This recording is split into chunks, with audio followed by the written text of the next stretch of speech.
vamos a dar comienzo el ciclo de charlas vinculado a las fiestas de las guerras cántabras. Es un objetivo de la asociación y también de nosotros dos, de los asesores, el que las fiestas no solo se quede, digamos, en el perfil festero, sino que también tengamos referencias de exactamente este mundo que se quiere recrear. Entonces el objetivo de las charlas es traer a distintos investigadores y profesionales que están trabajando en este periodo para que nos informen, nos cuenten y nos den información sobre aquellos acontecimientos que en estos días estamos rememorando en los corrales. El otro día en el pregón de las guerras, Miguel Cadavieco sí dijo algo que yo creo que es importante, es que conocemos muy poco de la época de los cántabros, es mucho lo que se debe de hacer y bueno, yo creo que se contribuye desde las fiestas a aportar la visión de la gente que está trabajando y también es una forma también de que esta información del mundo académico o del mundo de la investigación pues se acerque a la gente, a la población y que en un valle como es el de los Corrales pues también tengamos la suerte o el gustazo de poder disfrutar de los distintos investigadores que llevan de forma prolongada estudios de largo recorrido y con grandes aportaciones.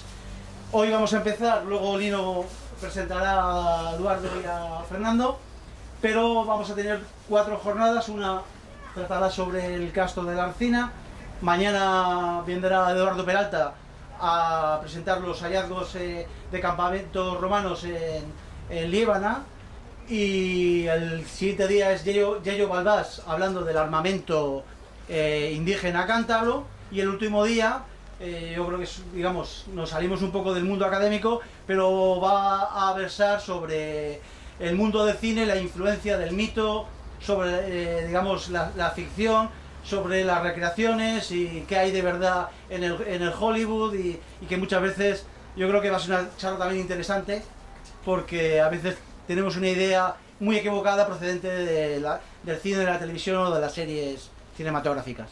Y bueno, os dejo con Lino Mantecón para que va a presentar la jornada de hoy. Pues nada, muchas gracias a todos por venir. Hoy tenemos el lujo de tener aquí a 2 grandes arqueólogos. Antes Javier hablaba del pregón de Miguel Cadavieco y él hablaba, si os recordáis, sí, eso es.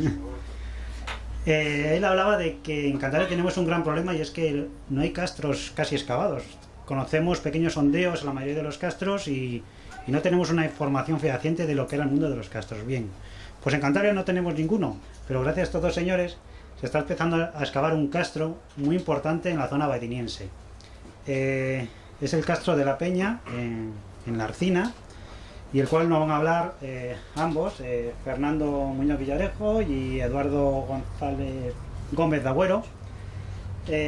Ambos son arqueólogos y vamos, Eduardo ha hecho su tesis doctoral sobre el mundo de los peces, o sea, de ictiofauna, y Fernando es arqueólogo profesional, se dedica profesionalmente a esto y su ámbito de actuación, pues bueno, está sobre todo en el mundo en León. He actuado en la propia campamento de Legio, ¿no? y también en numerosos castros. Bueno, yo creo que es mejor que ellos nos cuenten cuáles los resultados de esta intervención arqueológica, y ya que lo que se va aquí a exponer van a suponer desde luego muchísimas novedades. Y antes de que se nos olvide, vamos a hacerlo ahora.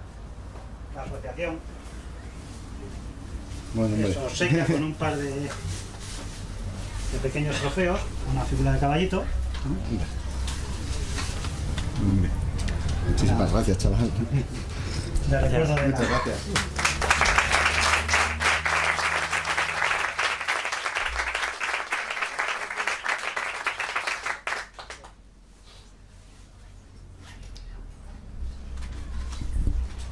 ¿Nos dejas? Sí, vale. Bueno, pues buenas tardes a todos. Muchísimas gracias por haber venido.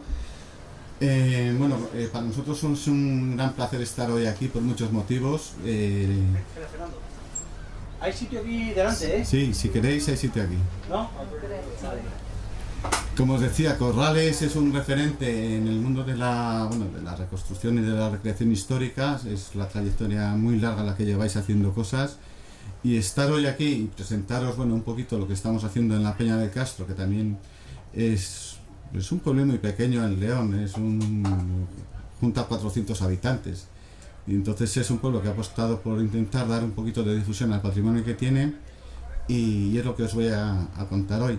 Hemos dividido la charla en dos partes. Yo os voy a hablar un poquito de la parte primera, de los extremos de la región cántabra.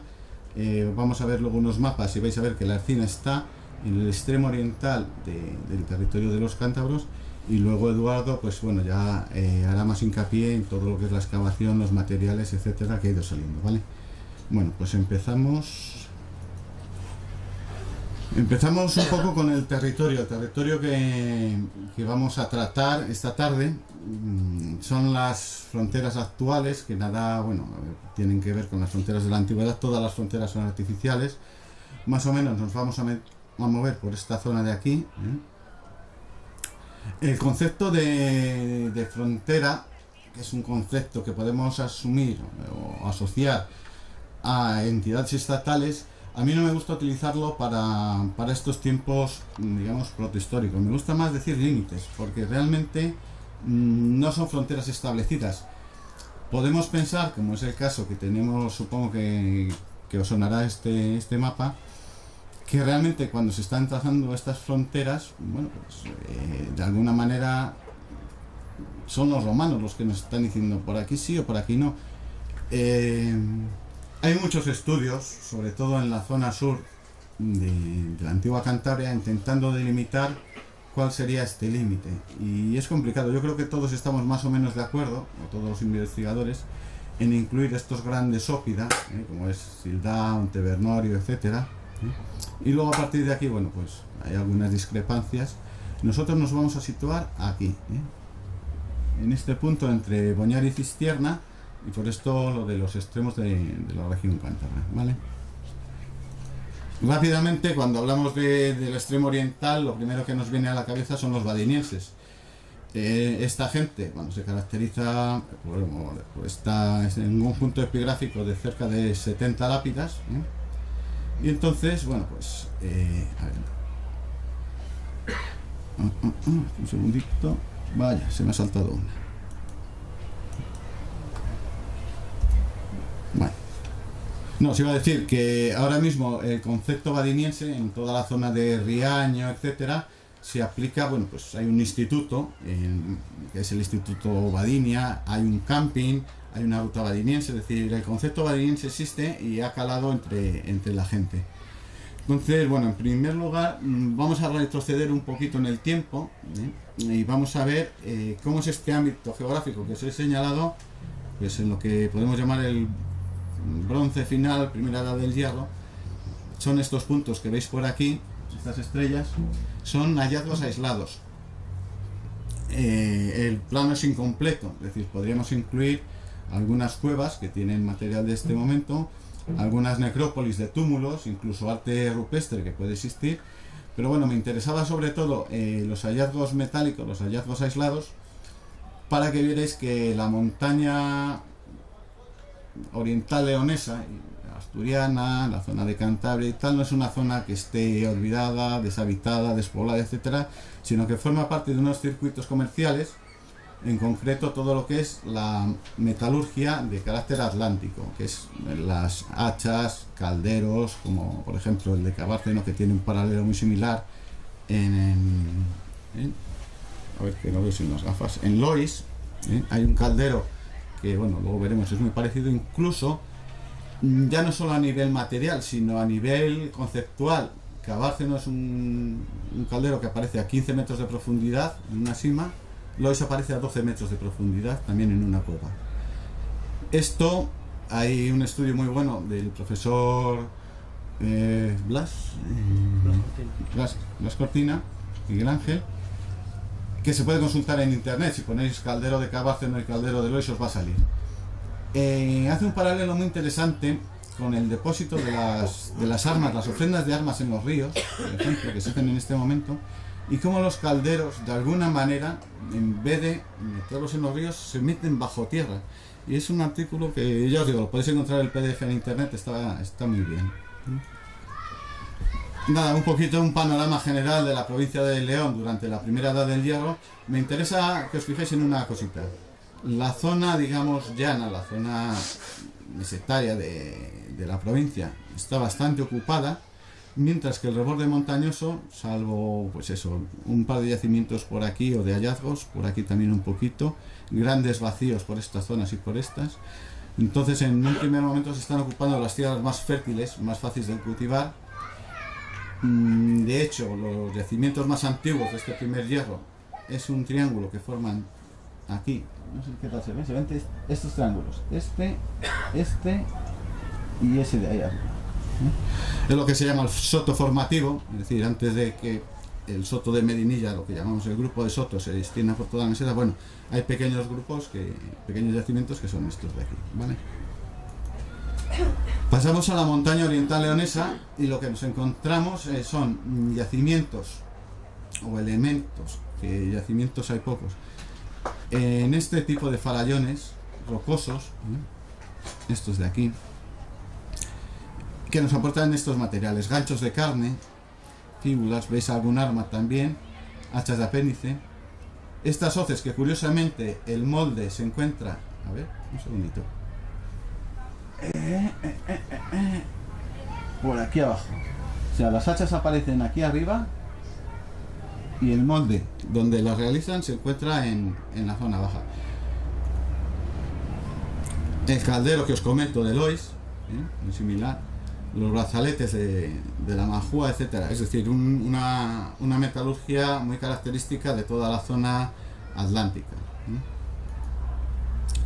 Vale, pasamos un poquito ya a la segunda edad del hierro, que yo creo que es lo que más nos interesa aquí. Entonces, a ver si funciona ahora lo que quiero hacer. No, vale, pues en la segunda edad del hierro se produce un fenómeno bastante interesante, que es la confluencia de los intereses vacceos y cántabros. No solo lo que ya nos indican las fuentes desde mediados del siglo II, que bueno, se producen unas ciertas alianzas y que están bueno, actuando de forma conjunta a nivel militar, sino también a nivel comercial. Es decir, en ese momento ya posiblemente se puede rastrear en el siglo III, precisamente con algunos autores que sitúan estas fíbulas de caballito en ese momento, una expansión comercial que tendrá su reflejo en el siglo II. Hablando coloquialmente y para que os hagáis una idea, lo más parecido que tenemos ahora son los chinos. Es decir, llega un momento en el siglo II, siglo I, que el mundo vacío inunda comercialmente todo lo que es el ámbito norte, llegando sus cerámicas incluso a Asturias. Aquí la pregunta es, ¿qué fue antes, la gallina o el huevo? Es decir, ¿qué fue antes? ¿La alianza militar y a partir de ahí surge la alianza comercial? ¿O primero hay esta distribución de productos que luego vamos a ver y después se produce la convergencia militar que tienen ambos? Vale, esto es un pequeño aproximación a algunos castros que se conocen de la época. Seguramente falten y seguramente a lo mejor hay unos que no deberían estar, pero bueno, como idea global, como idea que os quiero transmitir de la ocupación de la zona de la montaña, pues yo creo que nos puede venir bien, ¿eh? Más o menos, vamos a ver, este es el Sella, lo que tradicionalmente, y no tenemos que olvidar que las fronteras nos las está marcando el Imperio Romano, la diferencia entre Asturias y Cántabros son las que marca Roma, no conocemos si Roma respeta los límites que existieron o no. Entonces el convento, la separación entre el convento Sasturum y el de Clunia es el Sella, que más o menos luego os enseñaré lo de la Quiritas Galiniense, se separa un poquito de aquí, va bajando, coge estos castros de por aquí abajo y por aquí, ¿vale? Entonces esta zona de aquí es la Cántabra, esta zona es Astur, desde el punto de vista del conquistador, esto es muy importante.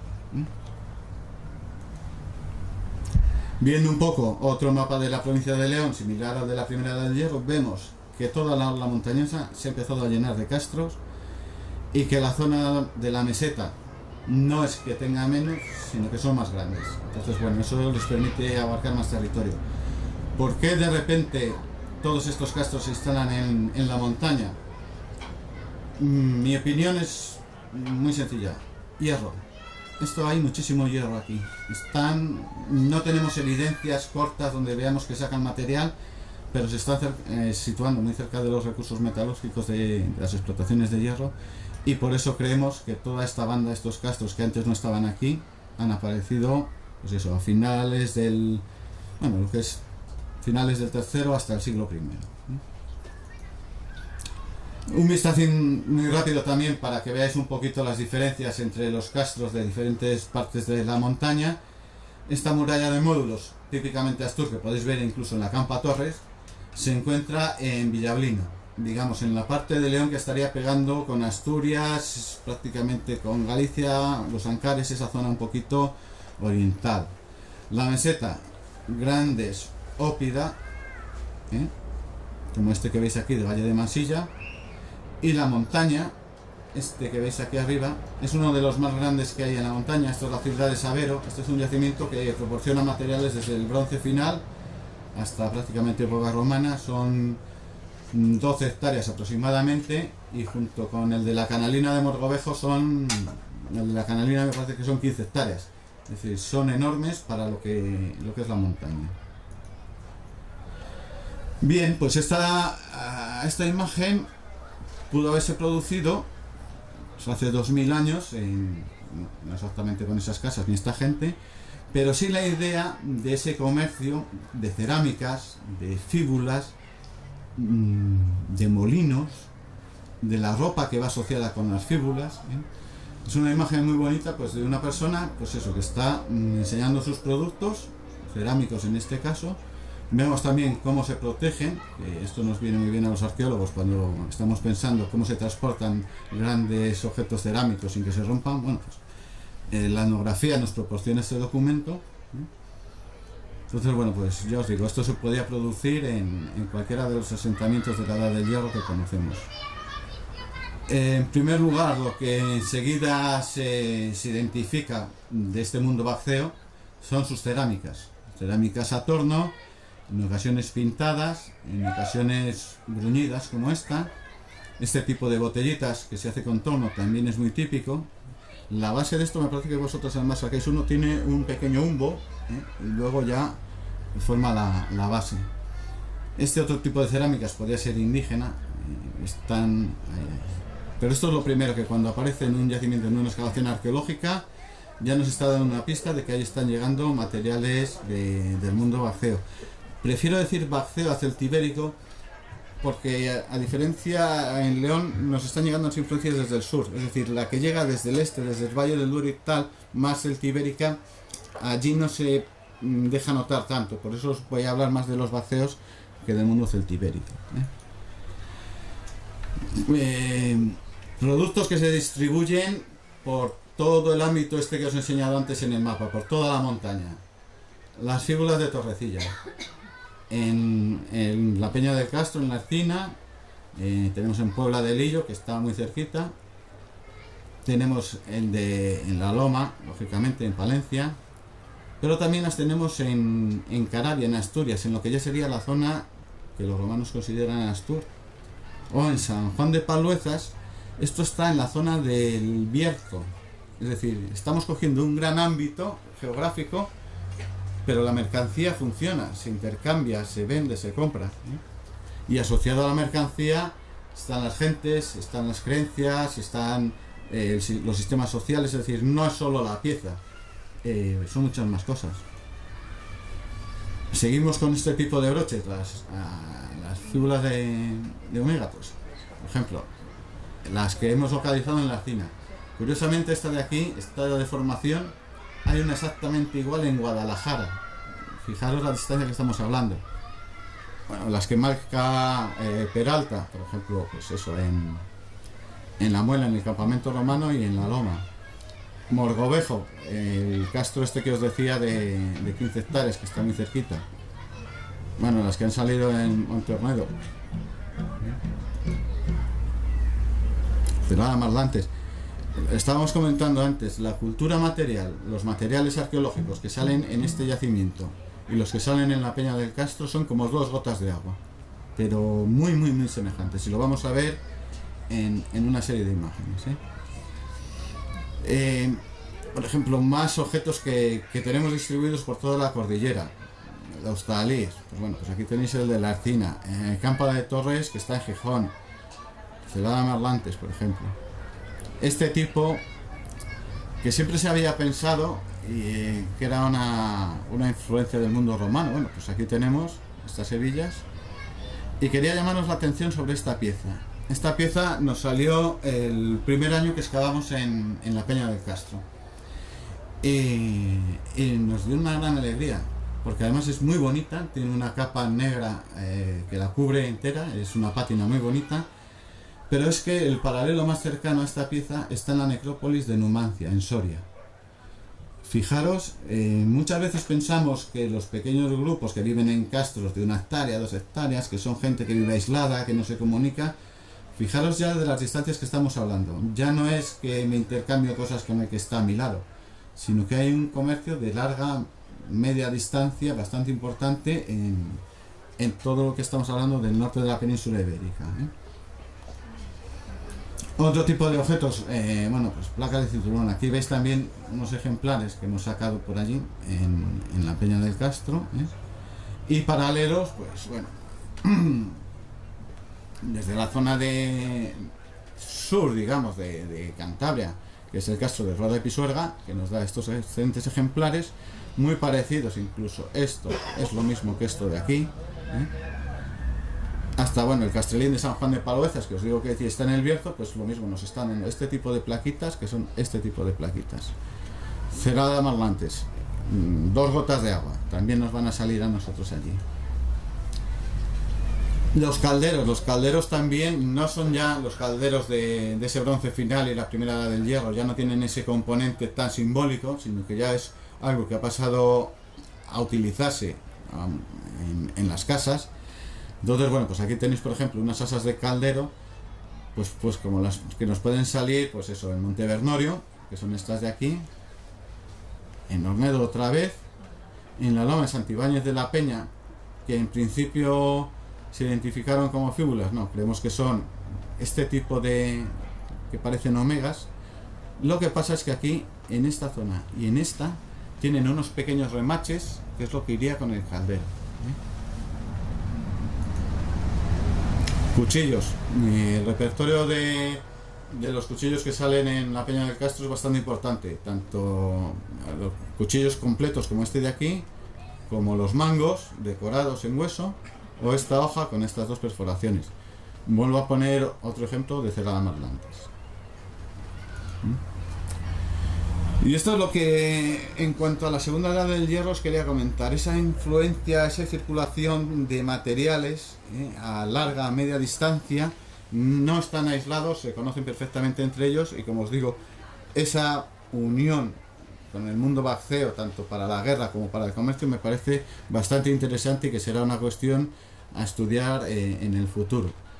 Vamos a dar un salto muy rápido, aunque luego, bueno, Eduardo volverá atrás en el tiempo. Yo os estoy dando un poquito una visión un poquito general. Os pongo esta ilustración porque me parece de las más bonitas y de las mejor hechas, y resume perfectamente lo que son o lo que fueron las guerras cántabras. No voy a incidir en ello porque mañana viene Peralta y, bueno, es él el que tiene que hablar de todo esto, pero sí quería indicaros que el castro este de Santibáñez de la Peña, que está en Palencia, la Loma, que es este de aquí, estuvo asediado, como veis, por 2 campamentos y un castelo. Esto es el equivalente a Guernica, desde mi punto de vista, es decir, el ejército romano, antes de empezar la conquista de todo lo que va a ser la cordillera, todo lo que va a ser el monte, utiliza todo lo que tiene. Aquí hay dardos incendiarios, hay catapultas, hay de todo, utiliza todo lo que tiene contra un poblado más o menos grande, y será a partir de ahí y de otros yacimientos como la conquista de Bernorio, etcétera, cuando se produce el asalto hacia el norte. Ya os digo que esta ilustración que hace Serna y Blanco me parece fantástica. Y vamos a ver a los badinienses. Más o menos, a través de los datos epigráficos, el estudio que hace David Martino, etcétera, hemos hecho una propuesta de lo que pueden ser los límites de la Civitas Badiniense. La Civitas Badiniense no hay que pensar en ella como una ciudad o como un asentamiento en concreto. La Civitas es un territorio que tributa a Roma. Entonces no necesitamos tener un núcleo de población que se llame Badinia. De hecho, en la actualidad tenemos un ejemplo, fijaros, en la provincia de León hay una comarca que es la Maragatería. Sus habitantes se reconocen a sí mismos como descendientes de los maragatos, pero no hay ningún núcleo de población que se llame Maragatia o como fuera, ¿no? Entonces, bueno, pues la idea que os quiero transmitir es eso. Badinia como territorio, no como núcleo de población. Hay, es cierto, una inscripción que se interpreta como Cibes, pero David Martino, que es la persona que más ha estudiado la epigrafía badiniense estos últimos años, de hecho, bueno, es uno de los que publica la inscripción de Regio del Princes Cantabrorum, si me va por Miguel. Pues es, bueno, lo que plantea. No hay que buscar un núcleo, no hay que buscar una ciudad, sino que hay que entender que es un territorio. Un territorio que tiene dos núcleos muy claros. Uno en la zona norte, este de aquí, en la actual Asturias, y otro en la zona sur, en la actual provincia de León. Como veis, hay zonas, bueno, pues aquí la densidad de inscripciones es muy fuerte, pero muy concentrada, mientras que en la montaña oriental leonesa, bueno, pues es más dispersa. Sí que hay unos núcleos en torno a Crémenes, la zona sur por Cistierna y luego la zona de Riaño. Los badinienses en este momento hay que entenderlos ya como parte del Imperio Romano, es decir, desde que Roma configura una Civitas y esta gente escribe en latín, utiliza unas fórmulas que son latinas. Entonces, no me estoy refiriendo ya a los pueblos prerromanos que habitaron en esta zona, sino al pueblo romano que está viviendo aquí. Y un hecho muy importante es la explotación de minas de oro, que si bien no tiene la abundancia pues que puede haber en el Bierzo o en otras comarcas leonesas, asturianas y gallegas, sí que hay indicios de que Roma está explotando el oro en la montaña oriental leonesa, que son estos puntitos que veis aquí. Pues estos son en torno al pantano de Riaño, estamos hablando de altitudes superiores a 1400 metros, o esta zona de aquí. Por mi parte, os voy a pasar ya con Eduardo, que va a entrar en detalle con lo que es la excavación de la Peña del Castro. Venga.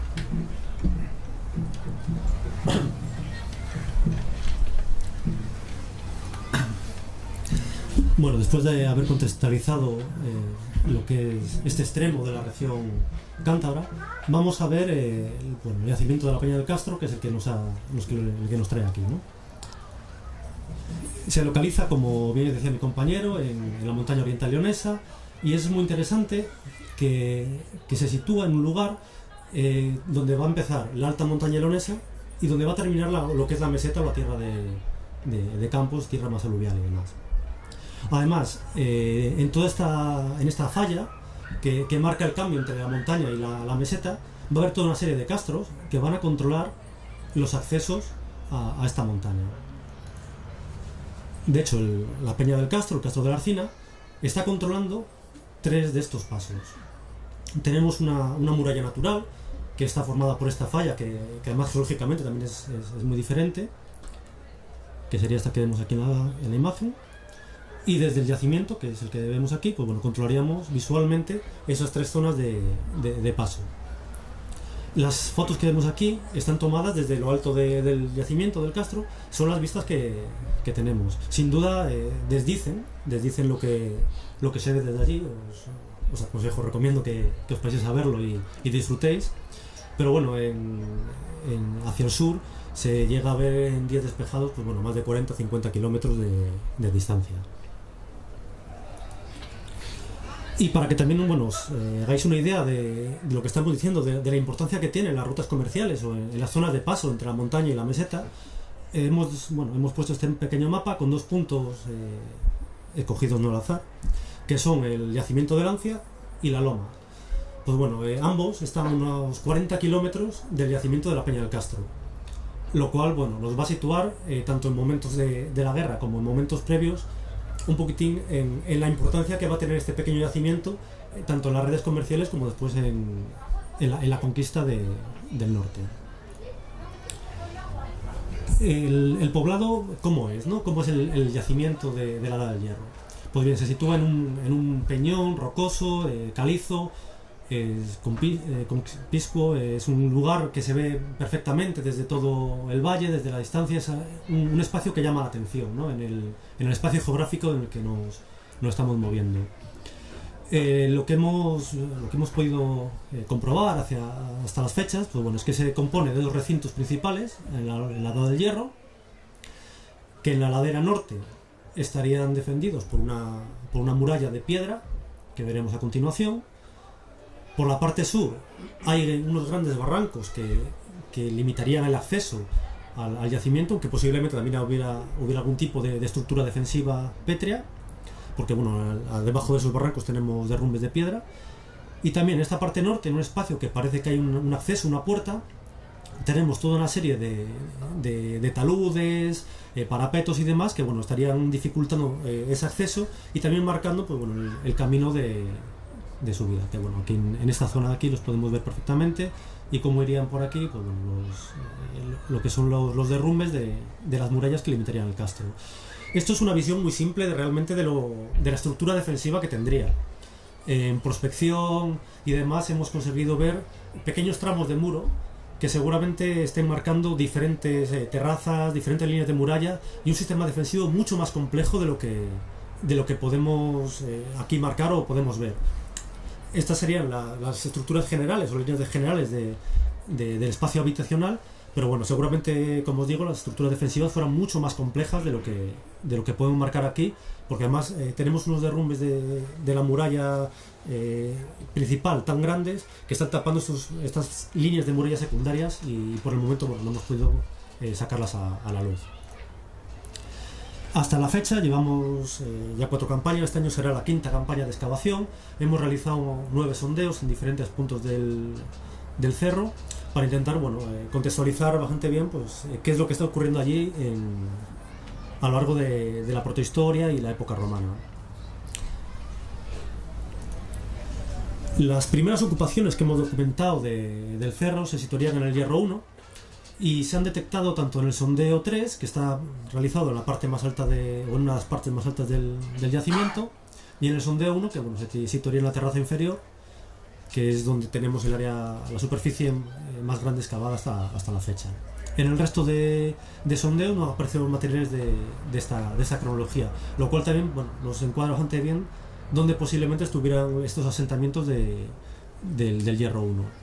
También, bueno, comentaros que del sondeo 5 no vamos a hablar nada, porque se hizo en esos taludes que se encontraban fuera de los recintos amurallados y no dieron material arqueológico, y bueno, simplemente parece que son taludes que están marcando el acceso a la puerta principal, que como os decía anteriormente, bueno, parece que está en esta zona de aquí, en la parte norte del asentamiento.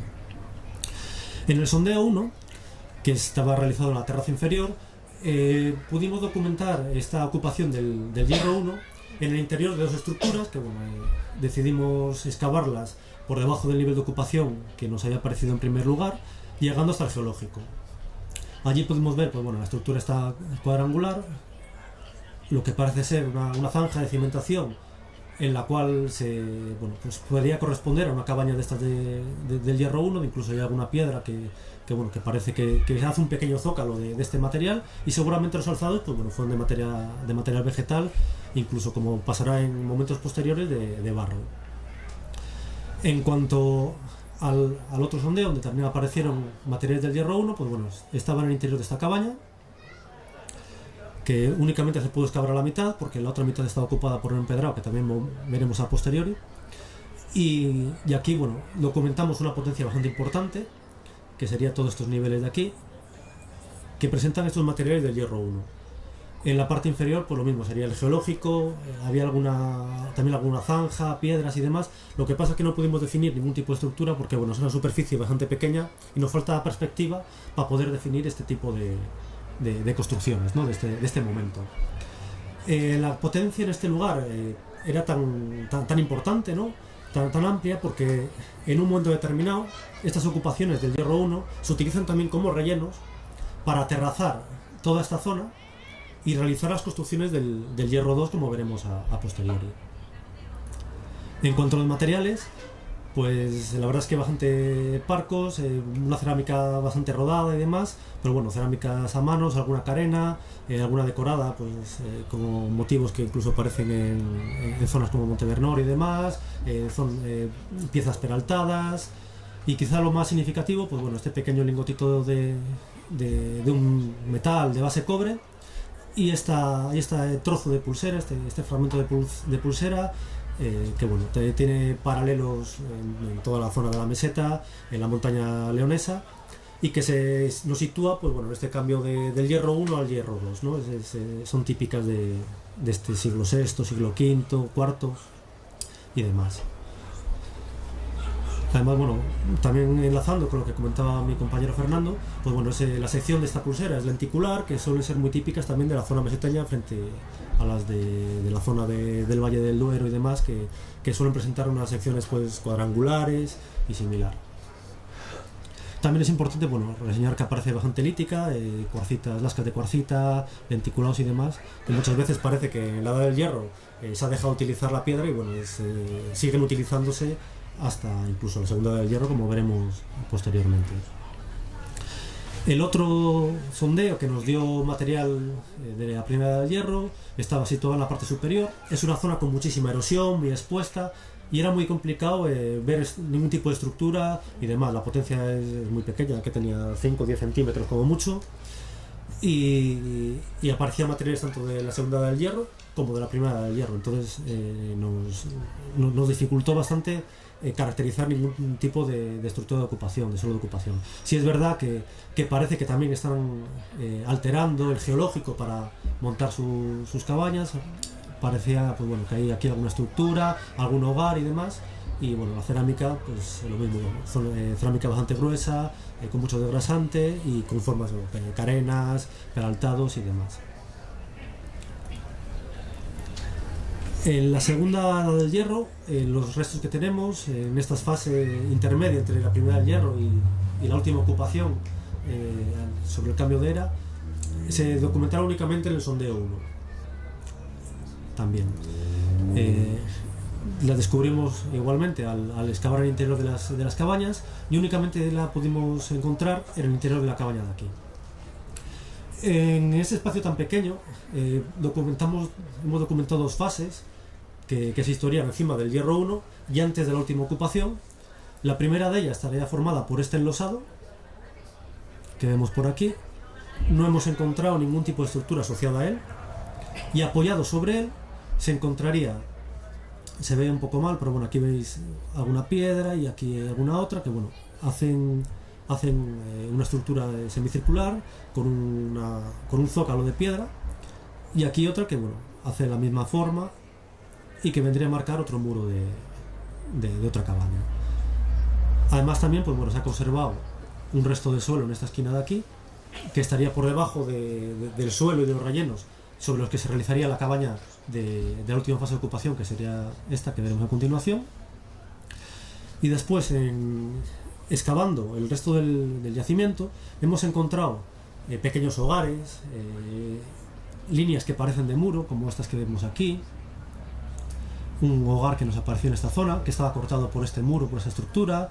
Estas piedras estaban embutidas en los suelos, en los pavimentos de cantos y de gravilla que se realizan en esta última ocupación, y que seguramente sean los restos de la ocupación de esta fase del siglo V II, y que en la última reocupación pues bueno, se reurbaniza todo el espacio, se quitan incluso bueno, espacios seguramente privados, comunales y demás, y se reincorporan en las estructuras del último momento de ocupación.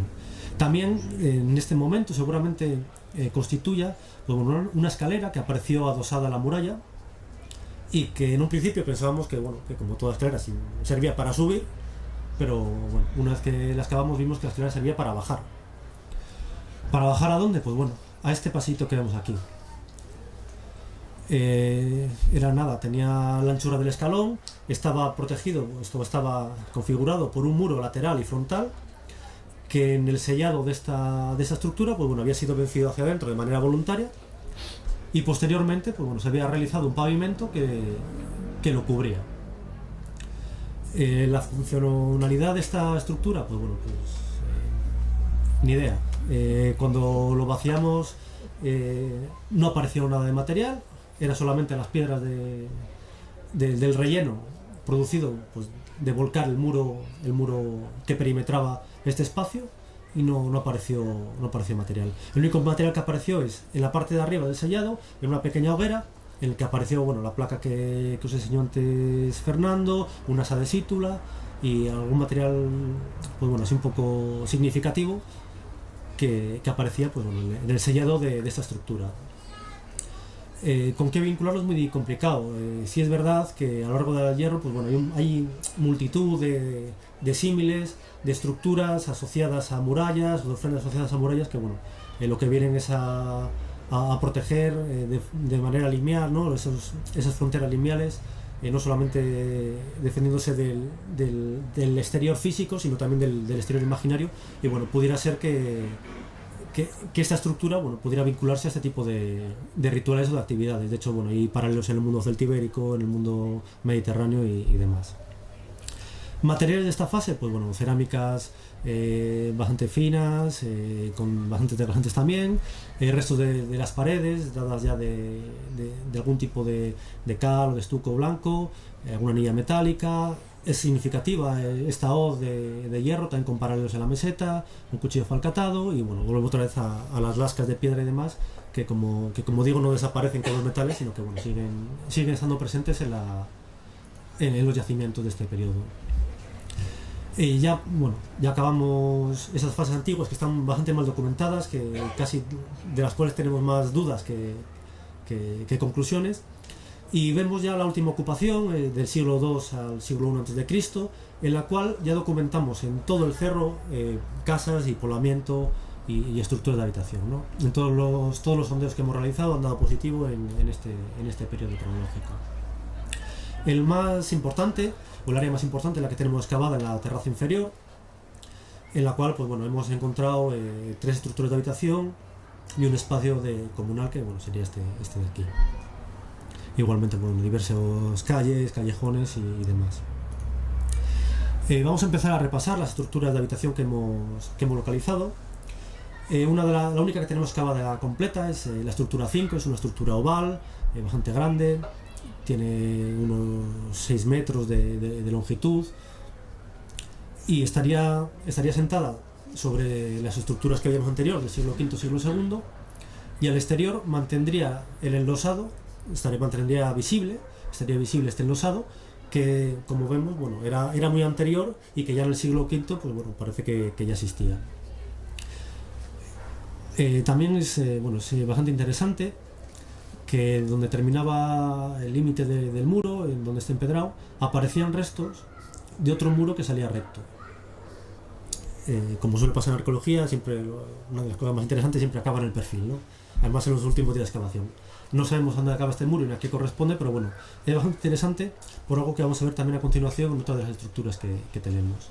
Los alzados serían también de cañas y barro, como habíamos visto en la fase anterior, y también bueno, pues enlucidos con algún tipo de pintura o de cal y demás.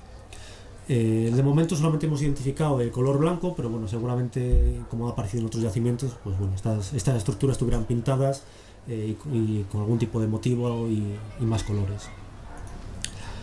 Esta estructura además es interesante porque en la zona de la entrada, que sería esta de aquí, hemos documentado toda una serie de enterramientos y de fosas de un carácter que no sería habitacional o que no sería de vida cotidiana, sino que sería de un carácter ritual y que nos hablaría del mundo simbólico de estas gentes. Justo en la puerta aparecieron los enterramientos de dos niños neonatos, seguramente recién nacidos o que no llegaron a nacer. Estaban en la zona hasta aquí y aquí.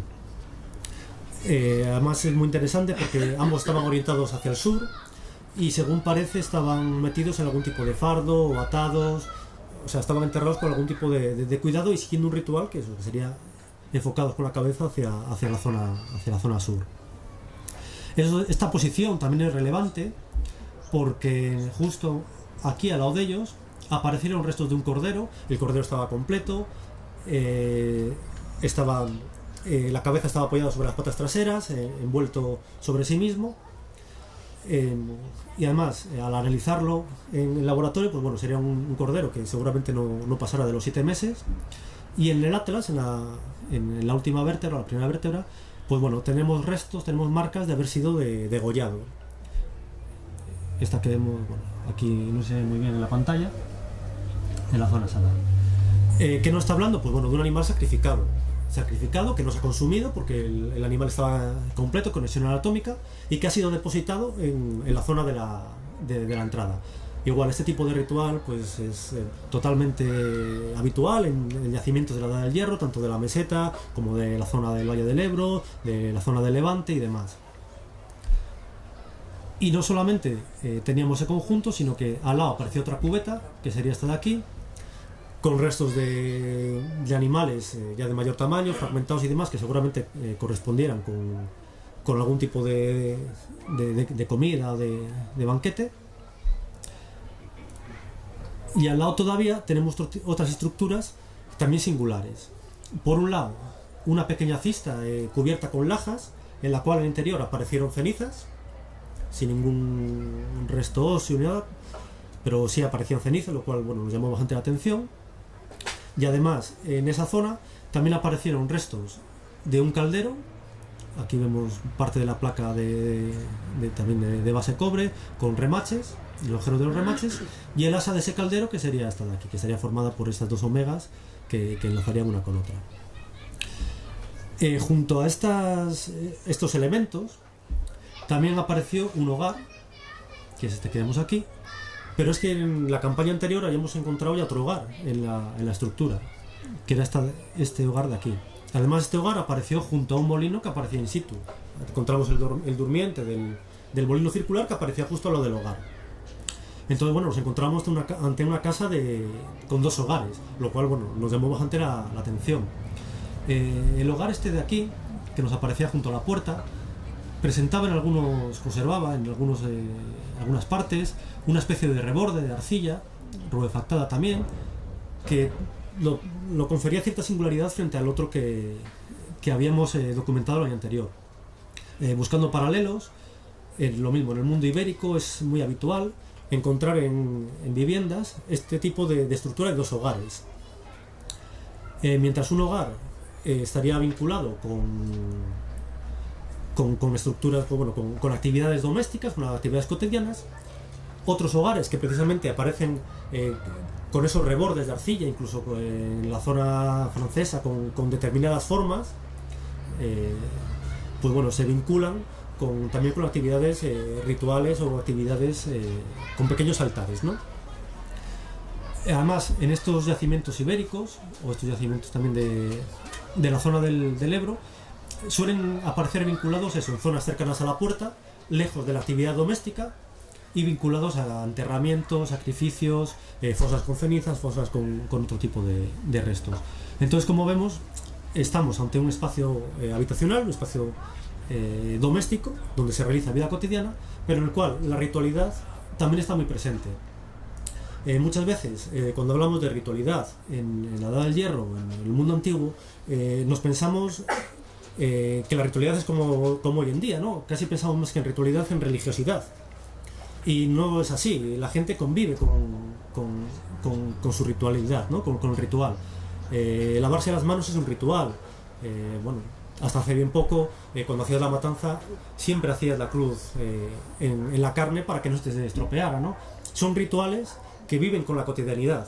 Y tenemos que pensar también en la Edad del Hierro como eso, como que lo ritual es parte de lo cotidiano. No, son dos mundos que no están separados y como vemos en esta cabaña, bueno, conviven en la misma estructura. Otra de las estructuras sería la estructura 6. Esta es bastante singular, en primer lugar porque era cuadrangular, cosa que no hayamos documentado en las anteriores.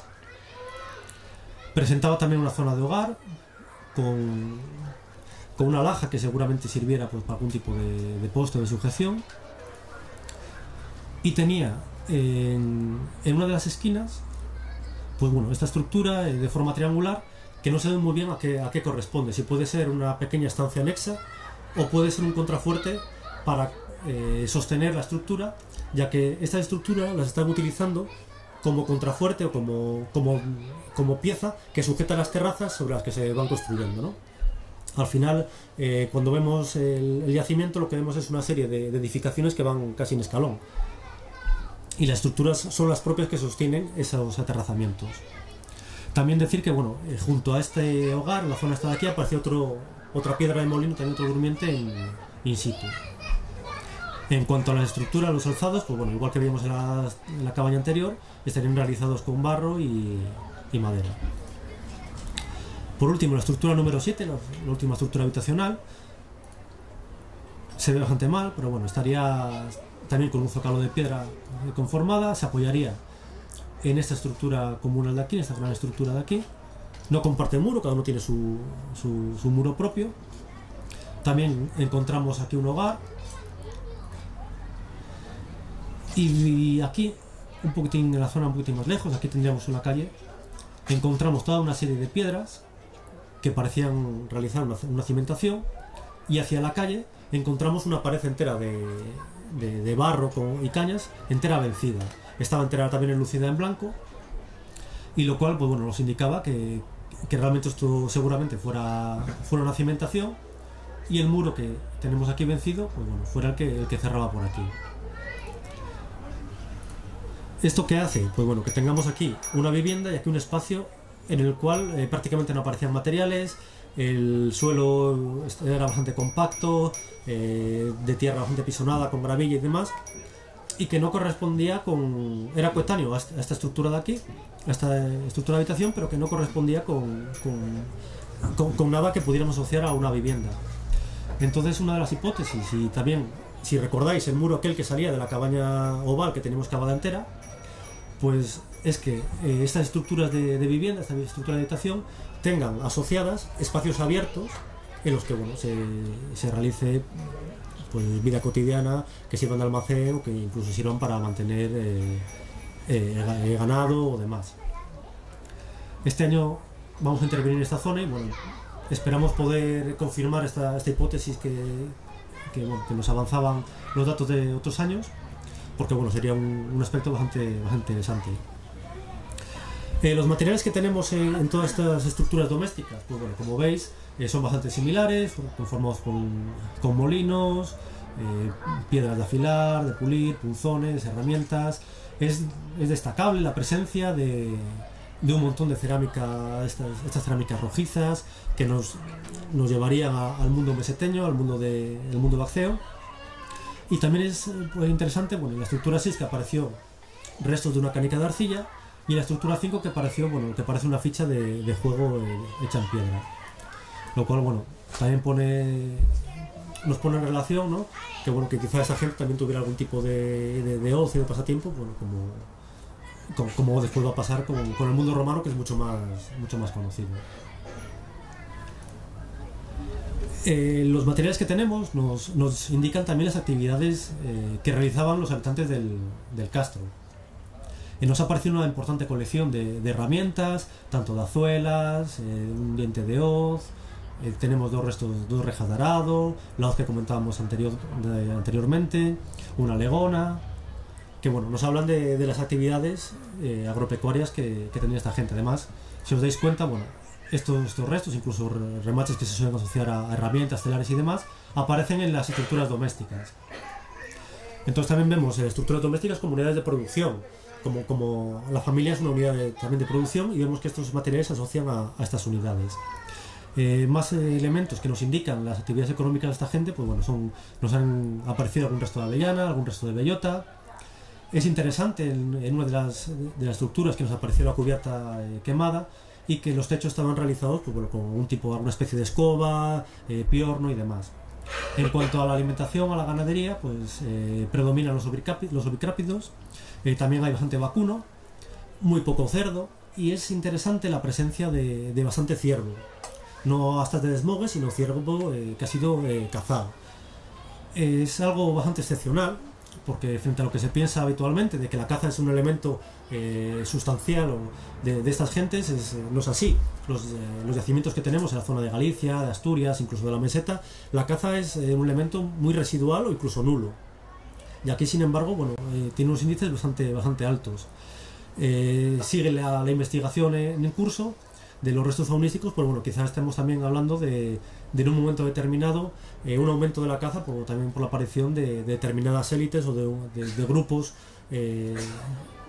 diferenciados al resto de la población, y que bueno, que es un fenómeno que se va a producir en el resto de la Europa de la Edad del Hierro, y que está perfectamente documentado.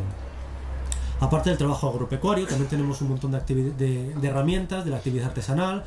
Tenemos punzones, agujas, fusayolas, cuñas, punteros, diferentes tipos de mangue, y quizá los elementos más llamativos son varias brocas y con sus contrapesos de un taladro, ¿no? Un taladro de placa, que bueno, también tiene multitud de paralelos en el mundo meseteño y levantino, que nos indican bueno, las actividades artesanales que están realizando, y de las cuales además tenemos evidencias arqueológicas, ¿no? Tenemos la cadena operativa completa del talco, que se está trayendo de la zona de Puebla de Lillo, en la frontera entre León y Asturias, que es donde están una de las principales minas de este mineral, y que además hemos visto que se distribuyen por toda la zona de meseta, aparecen en Pintia, e incluso por la zona asturiana. Pues bueno, es bastante habitual encontrar ese tipo de material, realizando sobre todo fusayolas, pero también aparece, por ejemplo, formando colgantes. La pieza más espectacular que tenemos en este material, pues bueno, esta pieza de aquí, este colgante de aquí, que bueno, está profusamente decorado y que lo veremos a continuación, ¿no? El trabajo de madera, pues bueno, también está perfectamente atestiguado, tanto en la viguería de una de las estructuras, como una pequeña plaquita que nos apareció de madera con decoración en bronce, haciendo un zigzag. Pues bueno, apareció también en el interior de una de las estructuras, y que bueno, es una pieza bastante singular que nos indica que esta gente, pues bueno, la decoración seguramente fuera mucho más compleja de lo que nos llegamos a imaginar, ¿no? Aquí en este caso, pues bueno, una pequeña pieza que tiene incrustaciones de metal haciendo la decoración.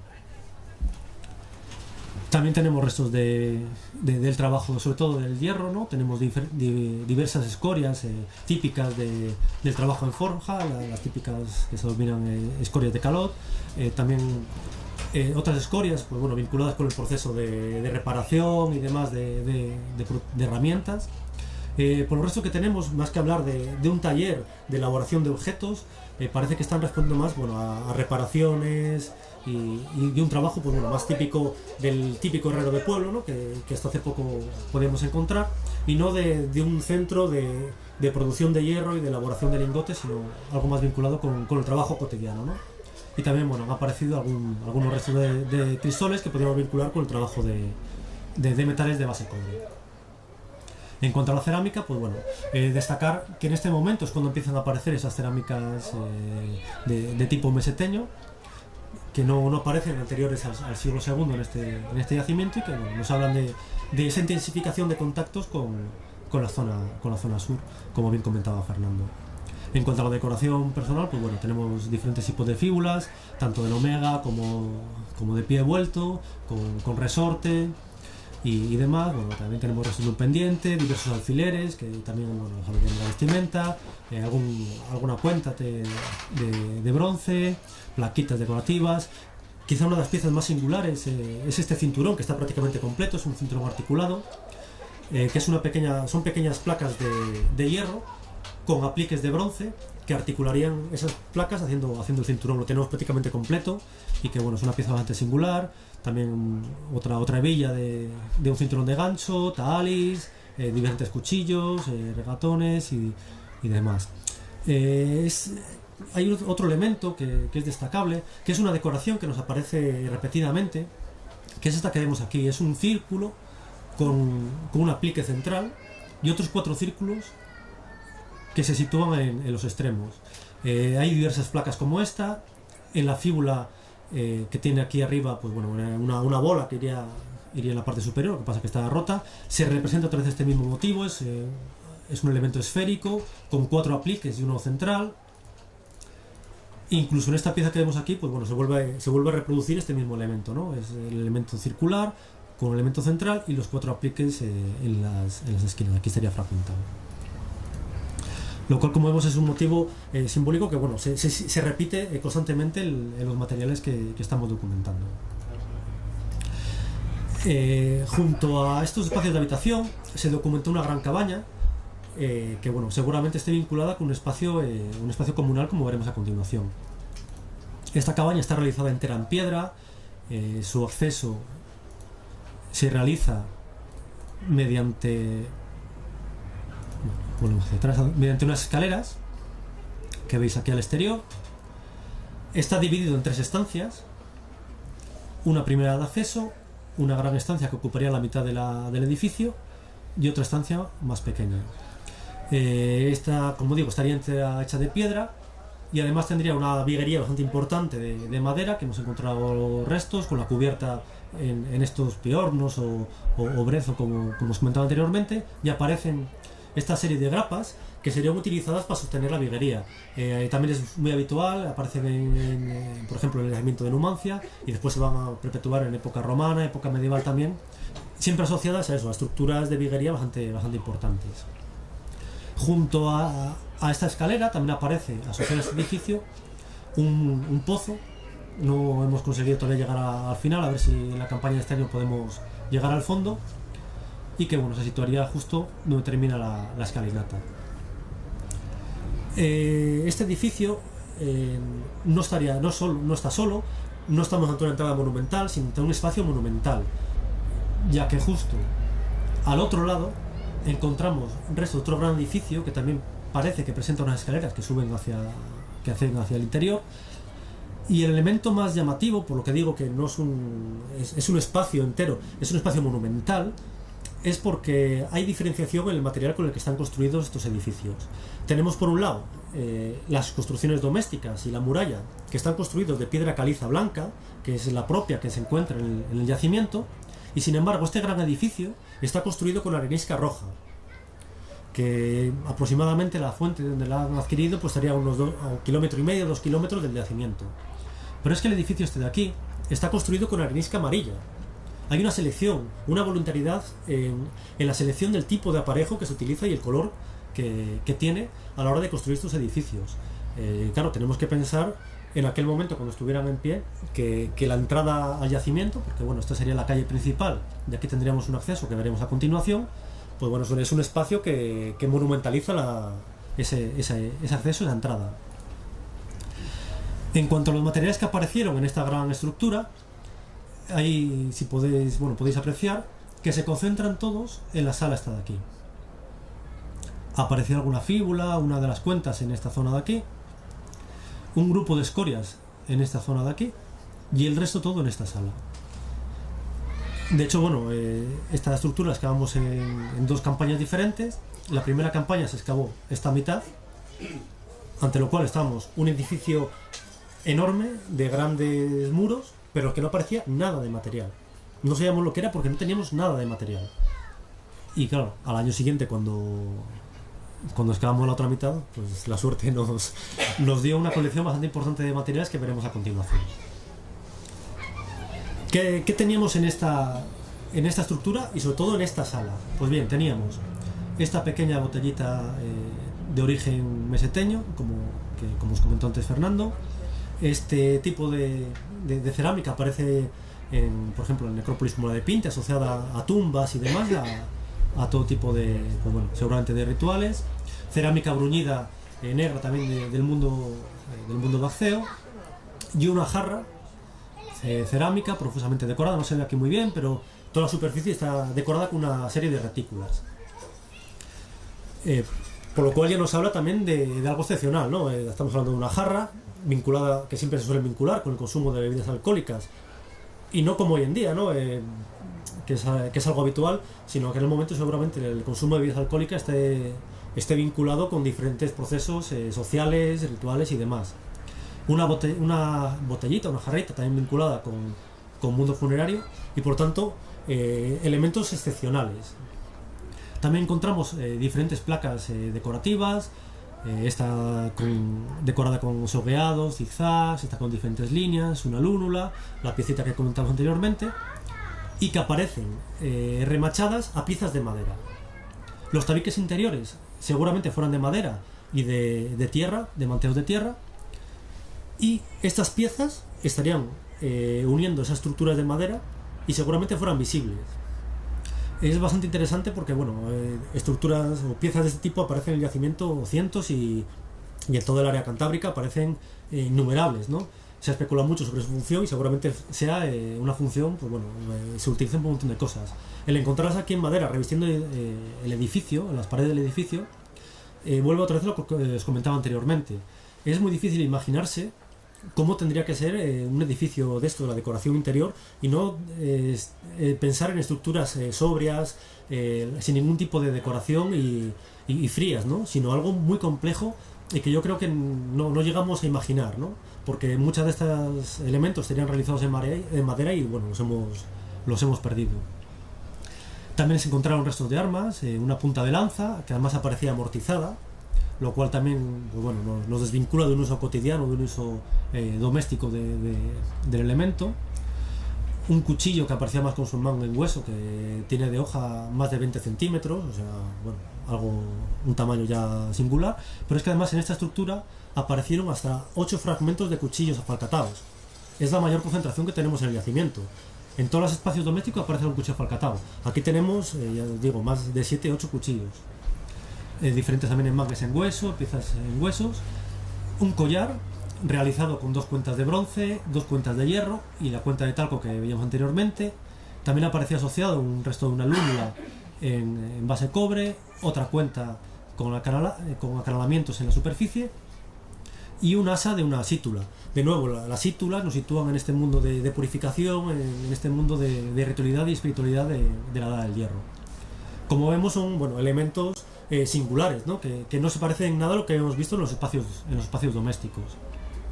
También encontramos algún resto de fíbula, otros elementos, una fusayola y diferentes elementos que no sabemos muy bien a qué pueden corresponder, porque seguramente fueran decorativos.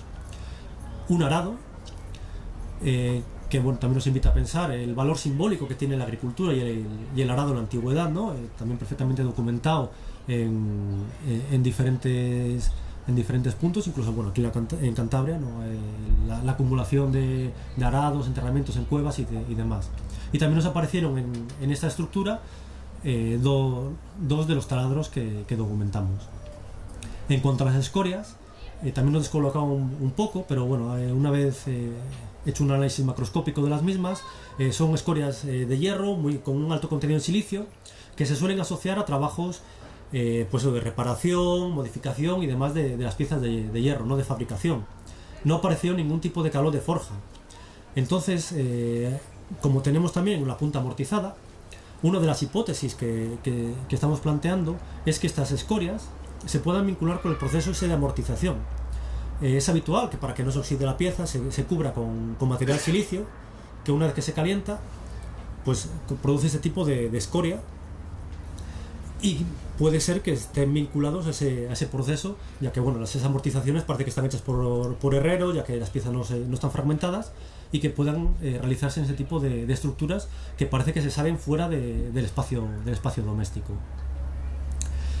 El otro de los elementos singulares del yacimiento es la muralla que rodea esa terraza. Estaría formada por 2 paramentos de piedra caliza, como os comentaba anteriormente, y el relleno de piedra, de ripio, tierra y demás.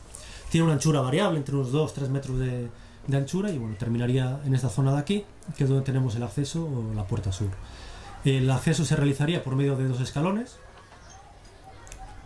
y daría vía a esta calle que está aprovechando el geológico, la propia roca, y a la que se historian a los lados la estructura roja y la estructura amarilla. En la parte de arriba, en los sondeos de arriba, están mucho más perdidos, como veíamos anteriormente, y bueno, hay algunos restos seguramente de muros, un molino también in situ, algún resto de hoguera, y los materiales que nos han aparecido pues bueno, son muy similares, ¿no? Esta cerámica del mundo vacío, esta metalistería típica del momento, y lo más singular que nos apareció, por ejemplo, este sondeo, pues bueno, es una cuenta de pasta vítrea de color blanco transparente. En otro de los sondeos también encontramos restos de una vivienda, este se conserva mejor con el suelo en la parte interior, y aquí en el geológico pues bueno, había un pequeño escalón haciendo un aterrazamiento que habían adecuado tanto poniendo piedra como quitándola, y bueno, algún agujero de poste. Es interesante esta zona porque sobre este momento de ocupación vamos a tener un momento de arrastres una vez que se abandona el yacimiento, y bueno, no se documentan estructuras, y sobre ese nivel de arrastre se va a montar otra estructura de época romana que veremos a continuación.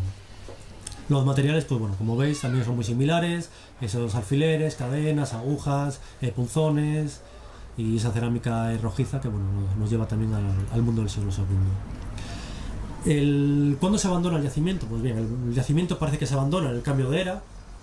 Ahí documentamos un gran incendio que lo asola. Aquí podéis ver restos de esas cenizas. Incluso en la puerta se documentó un gran pegote de cal que seguramente se ha producido por esa combustión de la caliza que formaba la muralla, porque bueno, tiene una anchura también de 2 metros, una cosa así. Tenemos que pensar la altura que tiene. En el momento que eso se incendia, pues bueno, es un horno, una chimenea que alcanzaría grandes temperaturas, y seguramente esa cal, que aparece muy disgregada, se ha producido por este proceso de incendio. Y lo que nos parecía más interesante es que en la zona exterior, en la muralla, aparecía una gran mordida y restos de combustión al exterior, tanto en la parte a pie de muralla como en el muro. Esto pues bueno, nos hace vincularnos con una destrucción voluntaria de esta estructura, y quizá con una técnica de destrucción de fortificaciones que va a ser muy popular en la Edad Media, pero que ya César, por ejemplo, la describe en la toma de Marsella, ¿no? Que es el extraer piedra, calzarla con madera, que posteriormente se quema, y mientras tanto se pueden retirar la gente que estaba realizando esa tarea, y una vez que esos postes de madera se arden, pues bueno, la estructura de la muralla se viene abajo. Ya que bueno, no encontramos otra explicación a que justamente en esa gran mordida, que además una vez que se derrumba la muralla queda totalmente sellada, haya restos de carbones y de ceniza. En el interior también hemos documentado toda una serie de materiales que podrían vincularnos con la presencia romana en el yacimiento, y seguramente con su fin. Tenemos restos de lo que parece ser munición de ballista, realizada en arenisca de 5 centímetros, o sea, una morfología muy típica, restos de tachuelas que podrían corresponder con las tachuelas de las Cáligae, estas piezas de apuntadas que se suelen vincular también con puntas de dardos, de flechas y demás, una plaquita con una estructura romboidal, una decoración romboidal que también aparece en toda la zona cantábrica, asociada a estructuras militares, incluso con alguna pieza que podría corresponder pues con el remate de alguna vaina de gladius, o alguna placa que por morfología podría también asociarse a cíngulos de cinturones romanos y demás. Las típicas placas rectangulares con 4 perforaciones a los laterales y tal. Además, algunas de estas piezas de cáliga, estos clavos, aparecieron en la ladera en una prospección electromagnética que realizamos, y bueno, parece que van también hacia una de las entradas del recinto. Una vez que se abandona el yacimiento, a partir del siglo I después de Cristo, tenemos otra reocupación o otra presencia de época romana que únicamente se ha documentado en el sondeo 2 y 9, que es el que vamos a ver a continuación. Como os decía, sobre la ocupación del cambio de era, del poblado de la Edad del Hierro, que sería esta que vemos aquí, pues bueno, se documentan estos niveles, que está V208, de arrastre, de abandono, y encima pues bueno, tendríamos aquí una estructura de un parapeto realizado con con piedra, con tierra y demás, y sobre el que hemos también localizado, pues bueno, restos de lo que parece ser una estructura muraria, ¿no? Un muro que se apoyaría sobre ese parapeto hacia el interior, que formaría, pues bueno, lo que es el terraplén interior, y al exterior, pues bueno, todo lo que sería la estructura defensiva. Esta estructura asociada han aparecido bastantes restos de tegula, un fragmento de paredes finas, 2 fragmentos de vidrio, bastante dolia, y como elemento llamativo, pues bueno, una pesa seguramente de red realizada en plomo, que como también son muy típicas de época romana y que han aparecido asociadas en esta zona. Lo que está cerrando este parapeto es una superficie aproximada de media hectárea, y que además aprovechan una zona de acantilado, ¿no? De la zona más alta, desde la que se tiene una visibilidad bastante buena del entorno, y que solamente hay que proteger por uno de sus flancos, que es el flanco norte, que es donde encontramos el parapeto con la muralla. Seguramente no sea la única estructura defensiva que hay en esta ladera de este momento, sino que toda una serie de parapetos y fosos que podemos ver en esta zona sean también asociados a esta ocupación, ya que bueno, la muralla prerromana iría por aquí. ¿A qué se debe esta ocupación? ¿A qué se puede vincular? Por los datos que tenemos actualmente es bastante complicado, porque no tenemos presencia de material militar y no tenemos presencia de ningún tipo de estructura al interior, solamente esta estructura defensiva y los materiales que habéis visto. Como hipótesis, pues bueno, algún tipo de ocupación posterior, además muy breve en el tiempo, porque no ha dejado grandes estructuras ni nada similar, o bien un fenómeno que también se produce en toda la zona de la zona oriental cantábrica, que es pequeños destacamentos militares que se producen después de las guerras y que van a durar pues, también una estancia muy breve. Esperamos que bueno, pues, en futuras campañas puedan aclarar estas hipótesis. Se trata de una zona de habitación o, sin embargo, se trata de una zona pues, bueno, de control militar.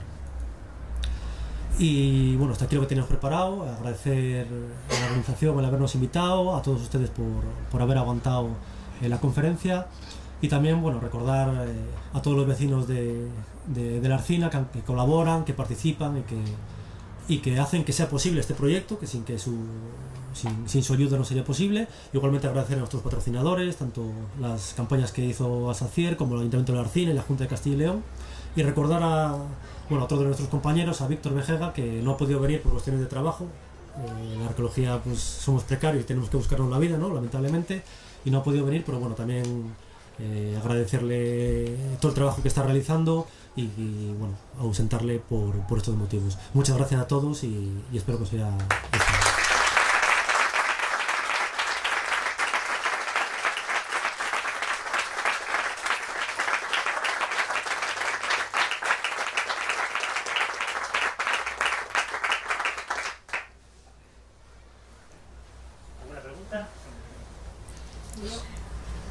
¿Qué sensación se tiene cuando se encuentra un objeto? ¿Qué sensación? Porque debe ser algo... Pues hombre, la cabaña está oval, está grande, que está comunal, que os decía. Sí os podemos decir que salimos de trabajar que a las 3 a las 4 de la tarde.